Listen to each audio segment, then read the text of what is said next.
Hey everybody, today I'm doing the third part of full body assessment. For you to understand part 3 of full body assessment, you would have to watch part 1 and 2. We'll continue with the last 4 parts, starting with the visceral fat percentage.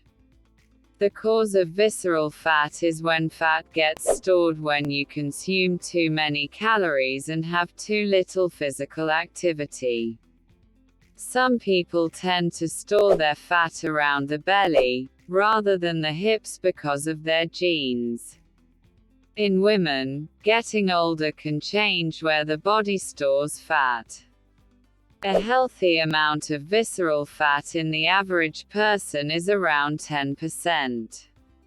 For example, a woman with a waist measurement of more than 35 inches and a man who has a waist bigger than 40 inches are likely to have excess visceral fat.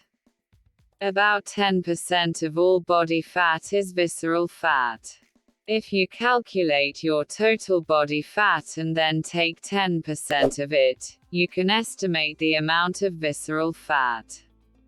An easy way to determine if you may be at risk for related health problems is to measure your waist. The waist circumference is a good indicator of how much fat is deep inside the belly, around the organs. For women, your risk of chronic diseases is increased if the waist is 80 centimeters or more, and for men 94 centimeters or more. To calculate your visceral fat, you simply divide your waist circumference by your height. You measure either in inches or centimeters, as long as you measure your waist and height in the same units. 1 to 12 indicates that you have a healthy level of visceral fat. 12 to 59 indicates that you have an excess of visceral fat. Record your result and look at the chart to check the level.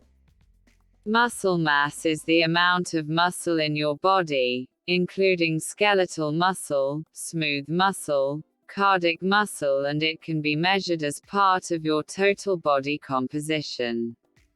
Neglecting your muscle mass can lead to increased risk of serious health conditions, obesity to osteoporosis. Maintaining a sufficient level of muscle will improve many parts of your overall wellness, from your mental health to basic physical function like walking and lifting. Along with fat mass and bone mass. We'll explain just now what bone mass is.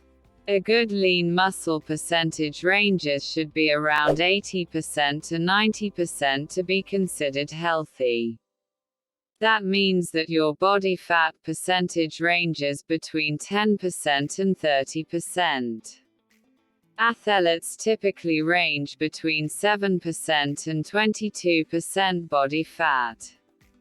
Men tend to be on the higher side with lean mass in 80% to 90% range, and women 75% to 85% range. Lean body mass is overall weight minus your weight from your body fat. Basically, if you subtract the weight that comes from your fat percentage from your total weight, you will have your lean body mass. The difference between mass and fat is that muscle is more dense and takes up less space, burns up more calories, improves bone mass, reduces injury risk, increases definition, you are likely to live longer. Fat takes up more space and can lead to obesity, increased risk of heart diseases, diabetic, high blood pressure, kidney disease, stroke, and atherosclerosis. A healthy bone is increasingly important as you age. Older adults often have bone loss. Dry bone is derived from age, and lean body mass, which is total body mass minus fat. Bone mass is predicted weight of bone minerals, mostly calcium and phosphorus, in your body. When you get your results, you can check on the chart if your bone mass is okay. Adults need between 7 and 9 hours of sleep per night. Teenagers and babies need more hours, and adults, people over 75, need 7 to 8 hours a day. Sleeping is important for losing weight. A lack of sleep may increase an appetite by changing hormones, will make you to likely eat unhealthy, and influences how body fat is listed while counting our calories. Sleep should be considered as an essential alongside diet and physical activity as part of a healthy lifestyle. Thank you for watching.